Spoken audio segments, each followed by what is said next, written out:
Bonjour à tous, c'est Isabelle de la chaîne Le Jour se lève. Je salue tous nos fidèles auditeurs et aussi tous ceux qui passaient sur cette chaîne.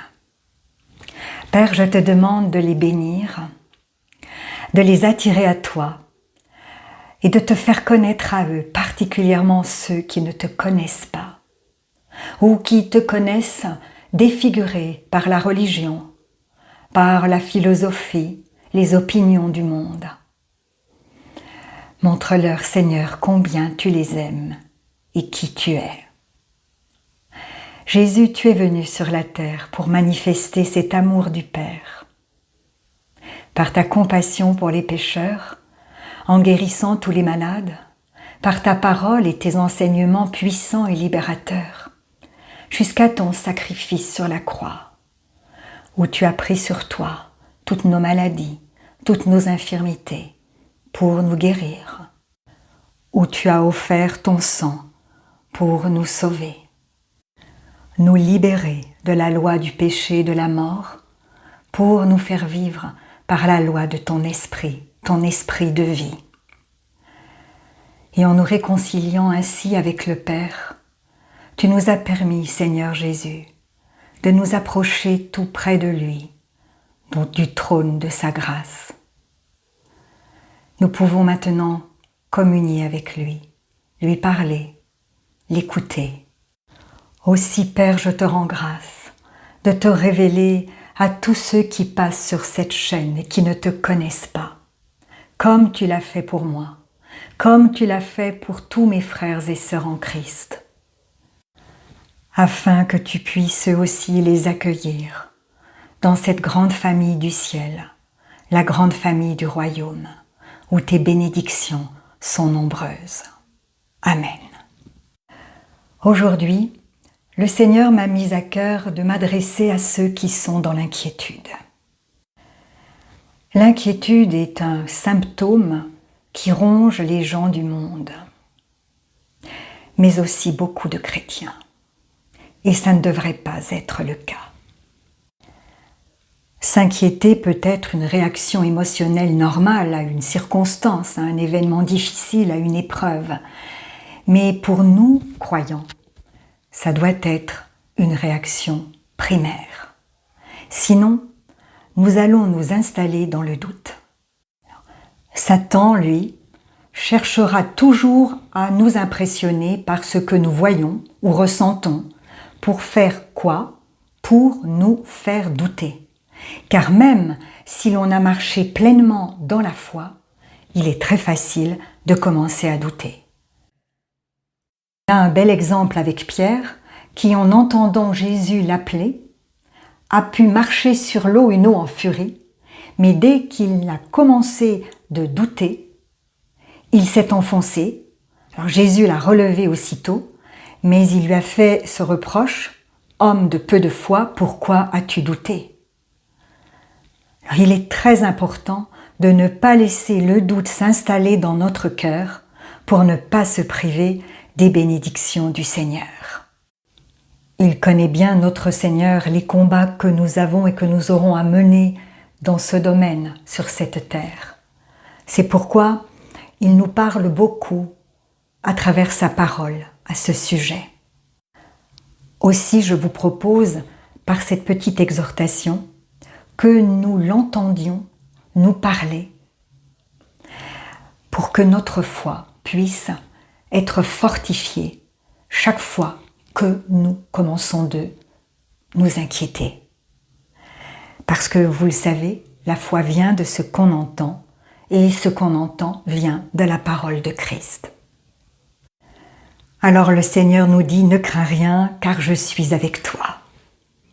Ne promène pas des regards inquiets, car je suis ton Dieu. Je te fortifie, je viens à ton secours. Je te soutiens de ma droite triomphante. » Alors ne nous laissons pas impressionner par les œuvres du diable. Oui, elles existent, oui, il est rusé, et il cherche à s'immiscer dans nos vies, à nous décourager, à nous intimider.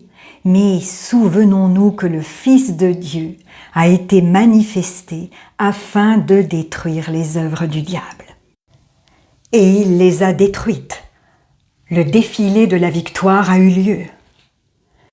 Si nous le croyons, cette victoire est pour nous. Et revêtons-nous de toutes les armes de Dieu afin de pouvoir tenir ferme contre les ruses du diable.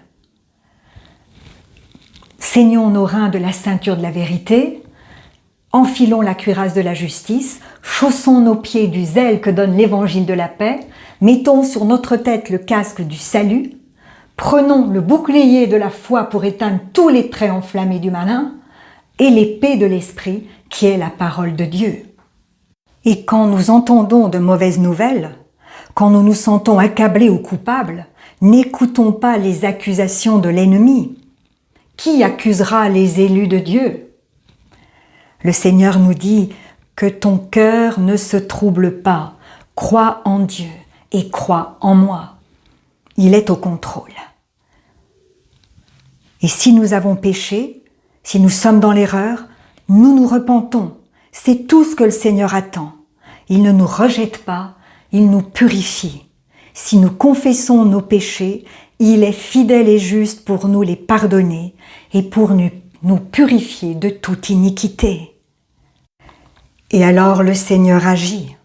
Il restaure, il répare, il fait tout concourir à notre bien. Nous savons que toute chose concourt au bien de ceux qui aiment Dieu. Il nous a aussi donné l'autorité. Nous ne sommes pas sans défense. Il nous a donné l'autorité de son nom.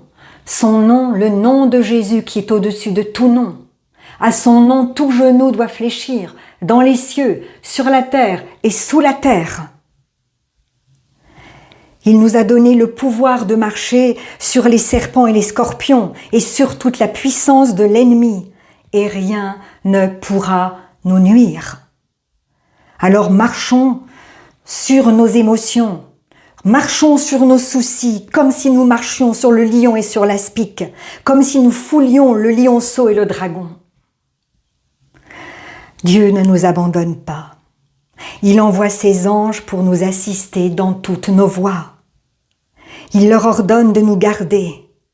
Ils nous porteront sur les mains de peur que notre pied ne heurte contre une pierre. Oui, le Seigneur est toujours à nos côtés. Je ne te délaisserai pas, nous dit-il, et je ne t'abandonnerai pas. Le Seigneur est mon secours. Je ne craindrai rien. Rendons gloire à Dieu, car il nous a délivrés de la puissance des ténèbres et nous a transportés dans le royaume de son Fils bien-aimé. Alors ne craignons pas, repentons-nous si c'est nécessaire, réparons si nous le pouvons. Merci Père de tout faire concourir à notre bien. Merci de nous assister dans toutes nos voies, pour ne pas nous laisser piéger par l'ennemi. Tu es le Dieu tout-puissant, le Dieu vivant. Et tu es notre Père, un Père attentif qui ne nous quitte pas des yeux, toujours à nos côtés. Merci Seigneur Jésus, car tu nous as libérés de la main de l'ennemi. Aussi, Seigneur, je t'écoute et je vis tranquille, sans craindre aucun mal. À toi, Seigneur, soit toute la gloire. Amen, amen et amen.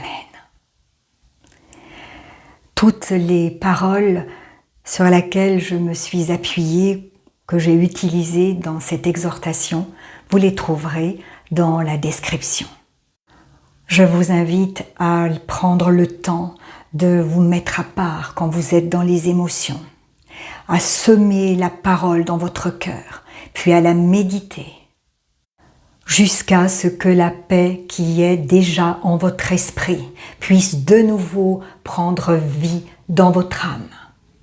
La parole de Dieu est comme un feu, elle est comme un marteau qui pulvérise le roc, c'est une arme puissante.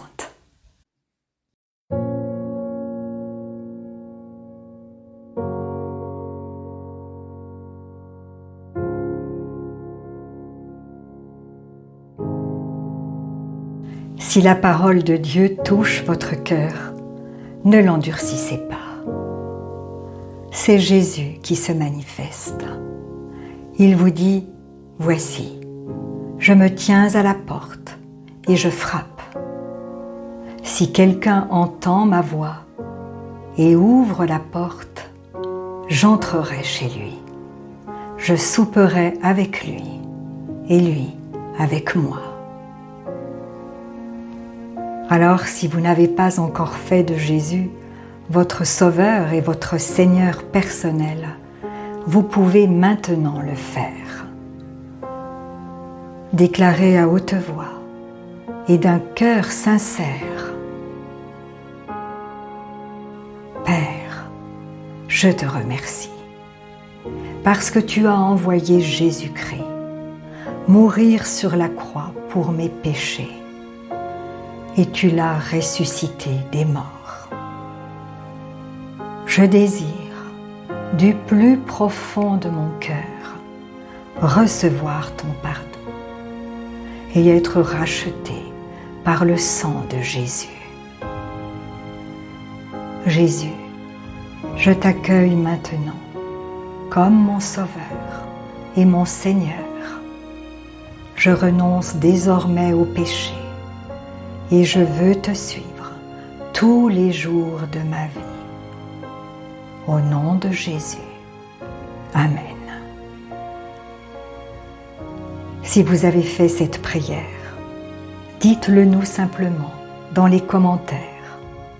Nous prierons pour vous et nous nous réjouirons avec le ciel tout entier, car Jésus a dit, il y a plus de joie dans le ciel pour un seul pécheur qui se repent que pour 99 justes qui n'ont pas besoin de repentance.